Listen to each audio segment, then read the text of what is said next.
नाज़रीन आदाब। मौरख़ा 28 जून 2024 मुताबिक 31 ज़िलहिज्जा 1445 अवधनामा वाइस एडिशन में आपका खैर मक़दम है। पेश खिदमत है अवधनामा में शायद खास खबरों की तलख़ीस। सदर जमहूरिया द्रौपदी मुर्मू जुमेरात को पार्लियामेंट के मुश्तरका इजलास से खिताब करने के लिए जब खड़ी हुई तो अरकान पार्लियामेंट ने मेज़ें थपथपा कर उनका इस्तकबाल किया, लेकिन मणिपुर की सूरत हाल पर उनके खिताब के दौरान अपोजिशन ने हल्का शोर भी मचाया। अपने 50 मिनट के खिताब में उन्होंने एनडीए हुकूमत के 5 साल का रोड मैप भी दिया। 18वीं लोकसभा की तश्कील के बाद दोनों ऐवानों का यह पहला मुश्तरका इजलास था जिसका एहतमाम नए पार्लियामेंट हाउस के लोकसभा चैम्बर में किया गया था।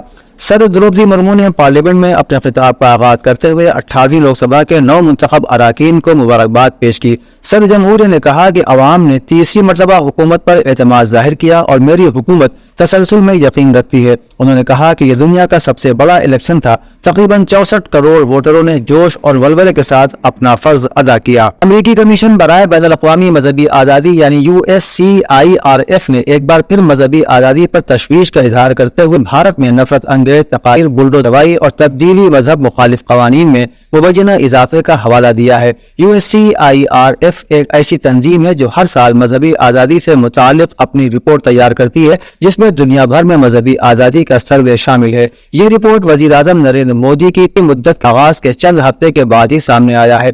अमेरिकी वज़ीर ख़ारिजा एंटोनी ब्लिंकन ने पीर के रोज वाशिंगटन में एक तकरीब में सहाफ़ियों को बताया कि भारत में हम तब्दीली मजहब मुखालिफ कवानीन, नफरत अंगेज तकारीर और अक़लियती मजहबी बिरादरियों की इबादत गाहों और घरों को मिस्मार करने के वाक़यात में तशवीशनाक इजाफा देख रहे हैं। उत्तर प्रदेश के वज़ीर आला योगी आदित्यनाथ ने जुमेरात को कहा कि उत्तर प्रदेश की मईशत को बढ़ाने में रियासत में 90 लाख से ज्यादा MSME इकाइयों का किरदार अहम है।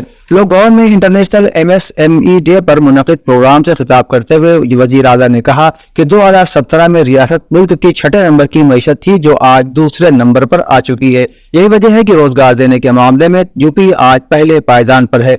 रियासत की मईशत को आगे बढ़ाने में रियासत के MSME इंडस्ट्रियों का बहुत अहम किरदार है। उन्होंने कहा कि साल 2017 तक हमारा सूबा मईशत और रोजगार में काफी पीछे था। 2017 के बाद से लगातार की गई कोशिशों के नतीजे में आज हमारा MSMC सनअत रियासत की तरक्की की बुनियाद बन चुका है। लोकसभा में कायदे हिज़्ब इख्तिलाफ राहुल गांधी ने जुमेरात को ऐवान के स्पीकर ओम बिरला से उनके चैम्बर में मुलाकात की। इस दौरान अपोजिशन के कई दीगर अरकान पार्लियामेंट भी मौजूद थे। लोकसभा स्पीकर ओम बिरला के जरिए इमरजेंसी की मजम्मती तजवीज़ लाए जाने पर अपोजिशन लीडर राहुल गांधी ने नाराजगी जाहिर की। इस नाराजगी का इजहार उन्होंने लोकसभा स्पीकर से मुलाकात के दौरान किया। लोकसभा के नौ मुंतखब स्पीकर ओम बिरला ने बुध को पार्लियामेंट में इमरजेंसी की मजम्मत की तजवीज़ पेश की थी। इसमें उन्होंने इमरजेंसी की मजम्मत की और इसे मुल्क की तारीख का सियाह बाब करार दिया था। लोकसभा स्पीकर से मुलाकात के दौरान अपोजिशन लीडर राहुल गांधी ने उनके जरिए पार्लियामेंट में लाई गई इमरजेंसी की मजम्मती तजवीज़ पर अपनी नाराजगी का इजहार किया।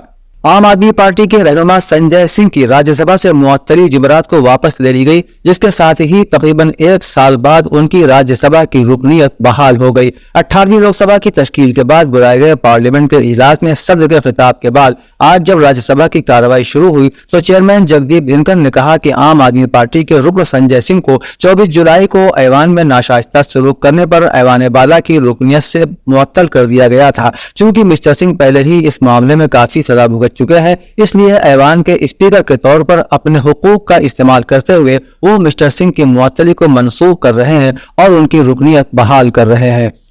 उत्तर प्रदेश के वजीर आला योगी आदित्यनाथ ने कहा कि कानून का राज बेहतर हुक्मरानी की पहली शर्त होती है और इसके लिए सिक्योरिटी और तहफ़्फ़ुज़ का बेहतर माहौल होना चाहिए। उन्होंने कहा कि हमारी पुलिस इसकी बहुसनखूबी अदायगी करती है। वज़ीर आज़म ने DG कॉन्फ्रेंस में पूरे मुल्क के पुलिस डायरेक्टर जनरल के सामने कानून की तब्दीली के साथ ही स्मार्ट पुलिसिंग के नए तस्वुर पर मबनी नया तस्वुर दिया था। उन्होंने strict and sensitive, modern and mobile, alert and countable, reliable and responsive होने की बात कही थी।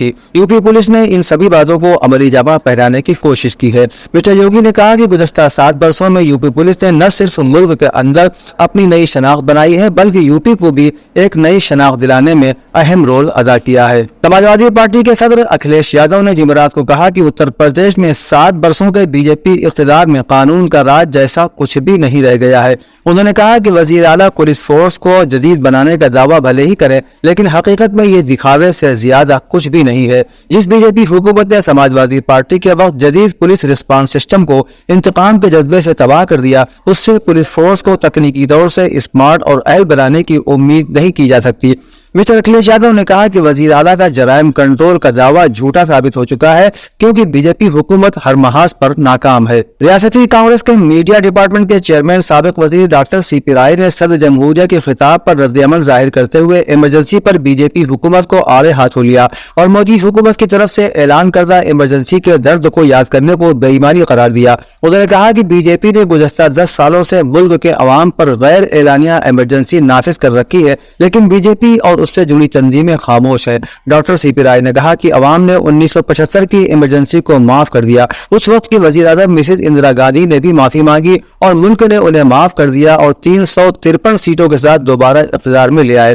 ڈاکٹر سی پی رائے نے کہا کہ گزشتہ 5 سالوں میں این ٹی اے کے ذریعے کرائے گئے 66 بھرتی امتحانات میں کم از کم 12 پیپر لیک ہوئے اور دھاندلی ہوئی، جس سے 75 لاکھ سے زیادہ نوجوان متاثر ہوئے۔ نوجوان انصاف کا مطالبہ کر رہا ہے۔ گزشتہ لوک سبھا انتخابات میں جس ایک لفظ نے چناؤ کی دھارا موڑ دی وہ آئین ہے۔ راہل گاندھی سمیت پوری اپوزیشن نے اسے انتخابی ایشو بنایا کہ اگر مودی حکومت کو 400 سیٹیں مل جائیں گی تو وہ آئین کو بدل سکتے ہیں۔ نتائج آپ کے سامنے ہیں۔ آئین کو بدلنے کی بات کرتے ہوئے راہل گاندھی کے ہاتھ میں ایک کتاب لگاتار نظر آتی رہی، چاہے وہ جلسہ ہو، پریس کانفرنس ہو یا پارلیمنٹ میں حلف اٹھانے کے دوران۔ ان کے ہاتھ میں نظر آنے والی کتاب ایک پاکٹ سائز آئین ہے۔ لکھنؤ کے لال باغ میں واقع ایسٹرن بک کمپنی کے سیلز آفیسر سدھیر کمار کا کہنا ہے کہ ای بی سی آئین کے اس پاکٹ ایڈیشن کا واحد پبلشر ہے۔ گزشتہ 3 ماہ میں اس کی تقریباً 5000 کاپیاں فروخت ہو چکی ہیں۔ اس کا پہلا ایڈیشن سال 2009 میں شائع ہوا تھا اور تب سے اب تک اس کے 16 ایڈیشن شائع ہو چکے ہیں۔ انہوں نے کہا کہ یہ ہر ہندوستانی کی جیب میں ہونا چاہیے۔ مولانا آزاد نیشنل اردو یونیورسٹی کے ایم اے پروگرام اردو، عربی، انگریزی اور فارسی میں داخلے 30 جون 2024 تک جاری ہیں۔ داخلے کے خواہش مند طلباء و طالبات یونیورسٹی کی ویب سائٹ پر جا کر آن لائن فارم بھر سکتے ہیں۔ یہ اطلاع مانو لکھنؤ کیمپس کے انچارج ڈاکٹر ہما یعقوب نے فراہم کی ہے۔ اودھنامہ کے جہاں صفحے کے مطابق حماس کے بیرون ملک سربراہ خالد مشعل نے کہا کہ اس بات میں کوئی شک نہیں ہے کہ مزاحمت کی قیمت پر غزہ کو تباہ کر دیا گیا۔ انہوں نے مزید کہا کہ ہم صحیح معنوں میں اوسلو کے آگے کے مرحلے میں داخل ہو چکے ہیں، اب اس کے بارے میں بات کرنے کی کوئی اہمیت نہیں رہ گئی۔ انہوں نے کہا کہ صرف غزہ ہی نہیں بلکہ ہر کسی کو لڑائی میں شامل ہونا چاہیے۔ انہوں نے مزید کہا کہ ہمیں فلسطینیوں کے گھروں کو ترتیب دینے کے لیے جنگ کے خاتمے کا انتظار نہیں کرنا چاہیے۔ ڈسٹرکٹ اینڈ سیشن کورٹس اسلام آباد پاکستان نے سابق وزیر اعظم عمران خان اور ان کی اہلیہ بشرا بی بی کی عدت نکاح کیس میں سزا معطلی کی درخواست مسترد کر دی ہے، جبکہ کیس کی مرکزی اپیلیں تاحال زیر سماعت ہیں۔ واضح ہے کہ 25 جون کو اسلام آباد کی ڈسٹرکٹ اینڈ سیشن عدالت میں سابق وزیر اعظم عمران خان اور ان کی اہلیہ بشرا بی بی کی عدت نکاح کیس میں سزا معطلی کی درخواست پر فیصلہ محفوظ کر لیا گیا تھا، جبکہ کیس میں سزا کے خلاف مرکزی اپیلوں پر سماعت 2 جولائی تک ملتوی کر دی گئی تھی۔ درخواست مسترد ہونے کے بعد اب دونوں کی 7 سال کی سزا برقرار ہے۔ حزب اللہ لبنان نے کل بدھ کو اعلان کیا ہے کہ اس کے مجاہدین نے مقبوضہ فلسطین کی غیر قانونی صہیونی کالونی پر براہ راست حملہ کیا ہے۔ رپورٹ کے مطابق حزب اللہ کے مجاہدین نے غزہ کے مظلوم عوام کے دفاع اور استقامتی فلسطینی محاذ کی حمایت میں صہیونی کالونیوں میں اسرائیلی فوجیوں کے مرکز پر بھی حملے کیے۔ حزب اللہ کے ان حملوں کے بعد دونوں صہیونی کالونیوں میں صہیونی فوجی مرکز میں آگ لگ گئی۔ حزب اللہ کے سپاہیوں نے اسی طرح کل شام کو برک ریشہ اور اس کے اطراف میں بھی صہیونی فوج کے جاسوسی تنصیبات پر حملہ کر کے انہیں تباہ کر دیا تھا۔ لبنان کے وسیع میزائلی اور راکٹی حملوں کے نتیجے میں شمالی مقبوضہ فلسطین کے وسیع علاقے میں صہیونی کالونیاں خالی ہو گئی ہیں اور بہت سے غیر قانونی صہیونی کالونیوں کے آبادکاروں نے اعلان کیا ہے کہ وہ جنگ ختم ہونے کے بعد بھی ان کالونیوں میں واپس نہیں لوٹیں گے۔ جنوبی مشرق ایشیائی ممالک کی تنظیم آسیان کے رکن ممالک نے بین الاقوامی جرائم کے خلاف اپنا موقف سخت کرنے کا عہد کیا ہے۔ 24ویں آسیان کے سینئر عہدیداروں کی میٹنگ میں بین الاقوامی جرائم یعنی SOMTC کی فراہمی اور مدت کے دوران مضبوط تعاون پر زور دیا گیا۔ لاؤ سیکورٹی نیوز نے جمعرات کو رپورٹ کیا کہ 24ویں SOMTC اور متعلقہ میٹنگ بدھ کو لاؤ کے دارالحکومت میں شروع ہوئی۔ اجلاس میں پالیسیاں اور منصوبے مرتب کیے جائیں گے اور آسیان خطے میں بین الاقوامی جرائم کے خلاف جنگ میں شامل کارروائیوں کے نفاذ کو مربوط کیا جائے گا۔ اودھ نامہ میں شائع مضامین کو مکمل طور پر پڑھنے کے لیے اودھ نامہ کی ویب سائٹ www.awadhnama.com پر وزٹ کریں اور ای پیپر پر کلک کریں۔